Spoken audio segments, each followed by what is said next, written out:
There's no feeling more intense than starting over. If you deleted your homework the day before it was due, as I have, or if you left your wallet at home and you have to go back after spending an hour in the commute. If you won some money at the casino and then put all your winnings on red but it came up black. If you got your best shirt dry cleaned before a wedding and then immediately dropped food on it. If you won an argument with a friend and then later discovered that they just returned to their original view. Starting over is harder than starting up. If you're not ready for that, like if you've already had a bad day, then what you're about to go through might be too much. Feel free to go away and come back. I'll be here. Alright, thanks for coming with me on this trip. I'll understand if you have to take a break at any point. Just find a safe place to stop and quit the game. Don't worry, I'll save your progress, always. Even your mistakes. This game is a homage to a free game that came out in 2002, titled Sexy Hiking. The author of that game was Jazzuo, a mysterious Czech designer who was known at the time as the father of B games. And B games are rough assemblages of found objects. Designers slap them together very quickly and freely, and they're often too rough and unfriendly to gain much of a following. They're built more for the joy of building them than as polished products. In a certain way, Sexy Hiking is the perfect embodiment of a B game.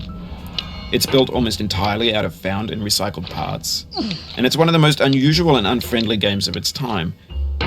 In it, your task is simply to drag yourself up a mountain with a hammer.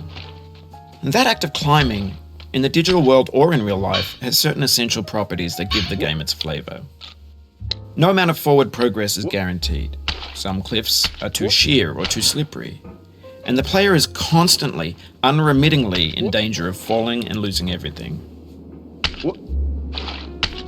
Anyway, when you start Sexy Hiking, you're standing next to this dead tree that blocks the way to the entire rest of the game. It might take you an hour to get over that tree, and a lot of people never got past it. You prod and you poke at it, exploring the limits of your reach and your strength, trying to find a way up and over. And there's a sense of truth in that lack of compromise. Most obstacles in video game worlds are fake. You can be completely confident in your ability to get through them once you have the correct method or the correct equipment or just by spending enough time. In that sense, every pixelated obstacle in Sexy Hiking is real. The obstacles in Sexy Hiking are unyielding, and that makes the game uniquely frustrating. But I'm not sure Jazzuo intended to make a frustrating game. The frustration is just essential to the act of climbing, and it's authentic to the process of building a game about climbing. A funny thing happened to me as I was building this mountain. I'd have an idea for a new obstacle, and I'd build it, test it, and it would usually turn out to be unreasonably hard. But I couldn't bring myself to make it easier. It already felt like my inability to get past the new obstacle was my fault as a player rather than as a builder. Imaginary mountains build themselves from our efforts to climb them, and it's our repeated attempts to reach the summit